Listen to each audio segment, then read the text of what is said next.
महाराष्ट्र शासनाच्या क्रीडा व युवक संचालनालय आणि जिल्हा क्रीडा अधिकारी कार्यालयाच्या संयुक्त विद्यमाने राज्यातील क्रीडा प्रबोधिनींमध्ये सन 2026-27 या शैक्षणिक वर्षासाठी निवासी प्रवेश प्रक्रिया अधिकृतपणे सुरू झाली आहे। या प्रक्रियेअंतर्गत पात्र आणि गुणवत्ताधारक खेळाडूंना 24 एप्रिलपर्यंत अर्ज सादर करण्याची मुदत आहे। ही मोहीम केवळ प्रवेशापुरती मर्यादित नसून राज्यातील कानाकोपऱ्यातील प्रतिभावान खेळाडूंचा शोध घेऊन त्यांना जागतिक दर्जाचे शास्त्रोक्त प्रशिक्षण देण्याच्या उद्देशाने राबविण्यात येत आहे।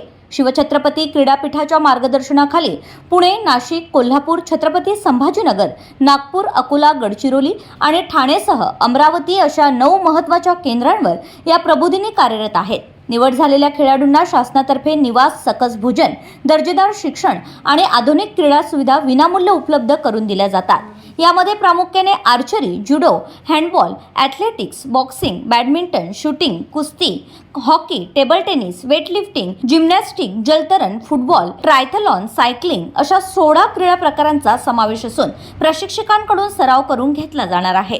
निवडीसाठी केवळ अर्ज करणं पुरेसं नसून खेळाडूची तांत्रिक समज, शारीरिक तंदुरुस्ती आणि कामगिरीतील सातत्य या बाबी महत्त्वाच्या ठरणार आहेत।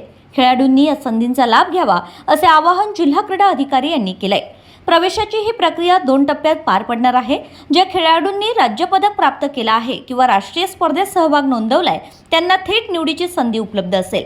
मात्र इतर खेळाडूंना आपल्या कौशल्याची सिद्धता करण्यासाठी विभागीय स्तरावर होणाऱ्या चाचण्यांना सामोरे जावं लागेल। या चाचण्या सोमवार दिनांक 27 ते गुरुवार दिनांक 30 एप्रिल दरम्यान आयोजित केल्या जाणार आहेत।